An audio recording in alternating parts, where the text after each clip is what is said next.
Let me tell you why a lot of Asian nail tech name Tammy, Cindy, Lisa, Mimi, Ling Ling. Because when we came from Vietnam, we have certain type of name that our mom and dad give us, right? But some of the names that they give us, American pronunciation is different.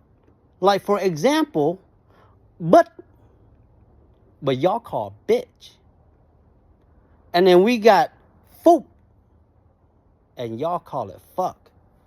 So because of that, we have to change your name. And when we change your name, we have to pick a certain name that is very easy for you to remember, so that you can remember us.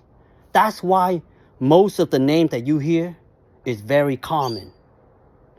Even the guy, Andy, Kevin, John, Jimmy, Michael, all that, y'all.